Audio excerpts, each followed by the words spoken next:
Campaign, build the resistance.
We need to pull you off your tail. Always. It was a rhetorical question.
You're listening to The Bug. May cause nausea, vomiting and headaches.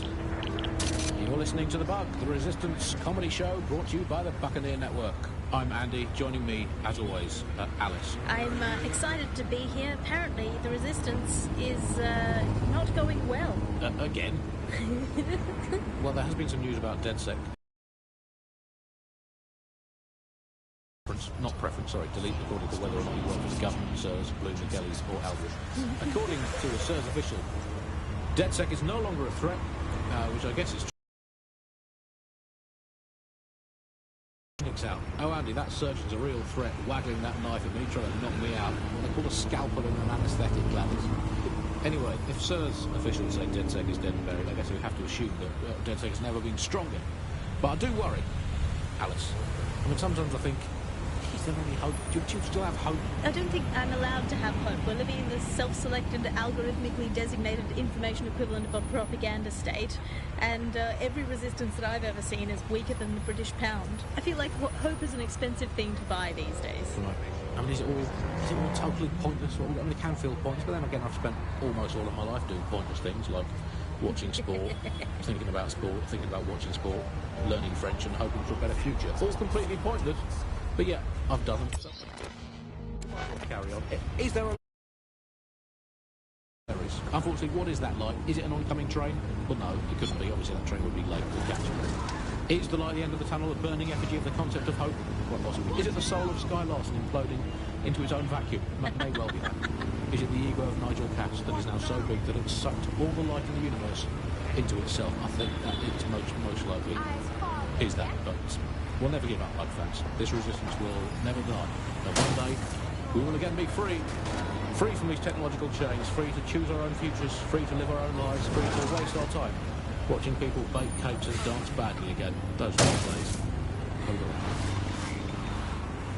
Before we go, time for a quick bug off. I'm going to nominate this week Sky Larson here at The Bug. We are all in favour of strong, powerful women. And in many ways, Sky is the ultimate feminist icon, proving that women can do just as abominably awful things to this planet as men. I mean, overall, Alice, I think we're still ahead as men, but you lot are catching up. Fair play. Fair play. You are listening to The Bug.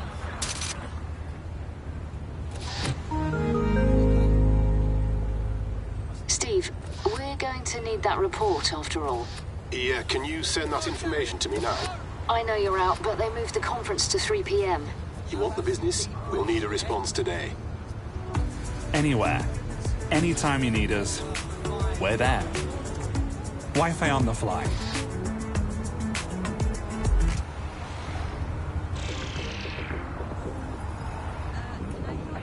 Hello and welcome back to The Upload. In this episode, we're talking about CTOS 3.0, the city operating system that's now powering all of London.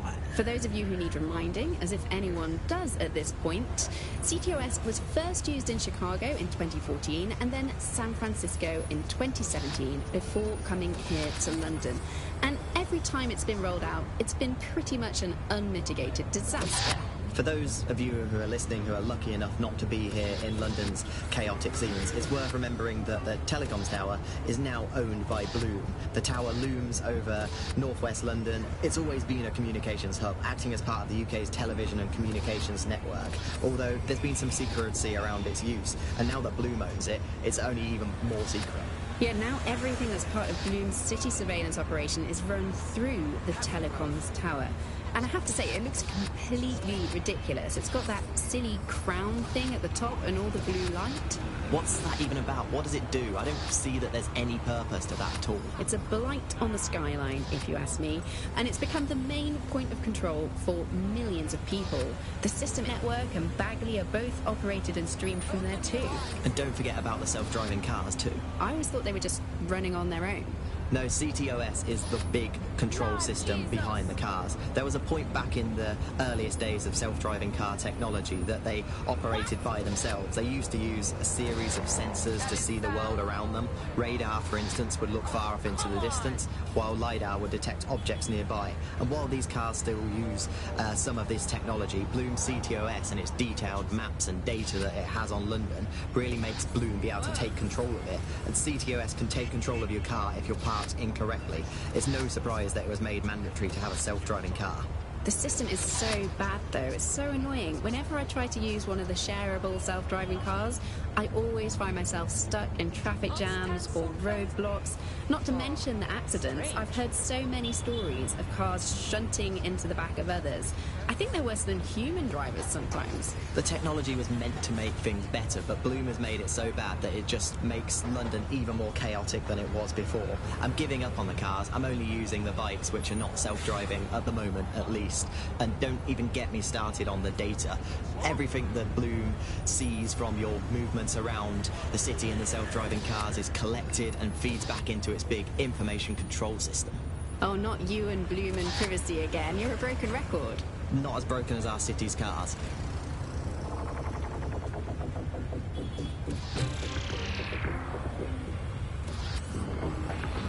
Coming up in today's episode of The Upload, we're talking about how Bagley managed to conquer London. Pretty much my favourite topic. I could talk for hours about the rise of the AI system. It's easy to forget about its origins. It's so present everywhere we go now. Bagley just kind of blends into the background. Bagley is the service AI that's present in every Optic device. Whether you're using the Optic, Bagley will be there. The AI is streamed to your Optic from Bloom's central command centre, and it was first created by Sky Larson, our tech hero, as part of her techno-utopian idea for the world. Why do you think it grew so quickly?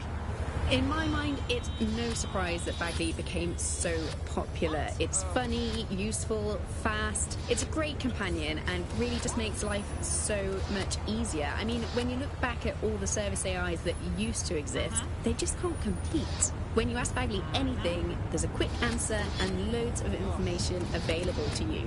One day, I let Bagley answer all of my messages for a whole 24 hours and no one even noticed the difference. The other competitors really just couldn't compete with Bagley. Their answers were so much worse, they didn't understand anything, and Bagley pretty much gets everything right first time. Do you have any idea why Bagley really beat all the competition? Well, it's really the data, isn't it? Ever since Broker hooked up with Bloom, that's when things changed. And really, that's not actually that great. Bloom has data on everybody. They collect information about everything you're doing across the web through your Optic headset. Isn't the AI only good because of Bloom surveillance? Well, I suppose so, but I'd prefer not to talk about that side of things. Bagley is so special because it's been trained on this huge cache of information. That's how there's so much secrecy around the tech. But they're given this huge amount of training data. It's basically a huge database that's used to teach the AI about patterns in behaviour. You know, so if you always travel the same way to your house, it can predict when you're going to go and get a self-driving car ready for you before you even ask for it. That's pretty terrifying. In some ways, I don't want this data to drive my life. It understands too much at times. Have you heard some of the rumours around the hacked version of Bagley? I've heard mutterings, yes. I've heard it's been used by DedSec. I wouldn't put it past them. It's pretty well known that they're not fans of Bloom. But the idea of a souped-up version of Bagley, given it's already so intelligent, is a bit terrifying. I wonder what they could actually make it do. Has Bloom been hacked? While Bloom has so far denied rumours that any data breach has occurred, millions fear they are soon to have their digital secrets exposed. Visit GBB for more on this developing story.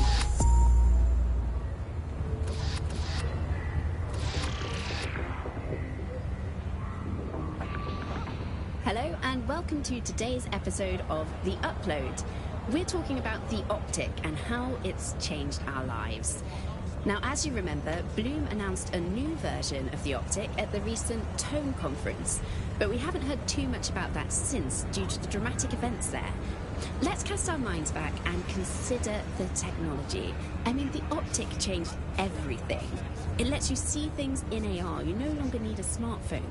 You just have the small implant that sends signals to your optic nerve and lets you see your emails, take calls, and browse the internet directly as if the screen was in front of your eyes. Instead of having to carry around a phone, you've just got this small handheld unit. So much lighter and so much more convenient. It's great. Vicky, you sound like you absolutely love the optic. Do you actually think that it's made our lives any better? I mean, sure, it's definitely made things a lot easier. It's so simple to call someone now. All you have to do is choose who you want to chat to and they're there, ready to talk. And browsing the web is so much easier. I remember when you used to have to sit down at a computer with an actual keyboard and mouse and type everything out. And my favourite feature is public transport. With the optic, you can just walk straight onto the tube. It even acts as a passport. No longer do I have to dig around and try and find my old paper passport just to travel somewhere. Also, I thought the optics marketing strategy, making it free for people, was a stroke of genius. Genius. Bloom was really calculated when it was doing that. It was pushing this draconian device on us at all. Sure, everybody flocked to it. There was free Wi-Fi and phone plans. That definitely helped, but it wasn't a case of this is a product that you need in your life. Why do you hate it so much? It's just the worst because you had to give up your privacy expectations and accept surveillance. It was almost like the government and Bloom didn't even need to make the optic mandatory. Making it mandatory was only to get the last holdouts across the line. If free data didn't convince you, fines and arrests from the state for not having the optic would pretty much be enough. I mean, what do you mean by privacy problems? No one really talks about that anymore. They don't talk about it because we don't have any choice when it comes to the optic. Yes, it's convenient and mandatory, but everybody's forgotten what it really means. Here, you've got a whole company owning basically all the data about your life. Bloom can see everything that you can see. Nothing is private anymore. There are so many times when I don't want anyone to have a clue about where I am, who I'm chatting with, what I'm doing. It's not even dodgy stuff, but I just don't want anybody to blackmail with me with this in the future by hacking it. And because of Bloom's contracts with the government, it isn't just Bloom that can see everything I do, it's the government. The UK as a state has become a complete surveillance paradise. I think you're painting a bit of a bleak picture. It's not all that bad. No, you're completely wrong on this. I don't want everybody tracking me wherever I'm going around London. Well, in that case, you might be interested in some rumours I heard. Did you hear that some DedSec hackers have found a way to bypass the optics connection with Bloom? Are they actually making it better or usable or actually friendly for anybody? Well, word on the street is that they've been able to create an encrypted signal, which means that your world might have a chance of becoming a bit more private again, so you could go back and enjoy all the great things about optic with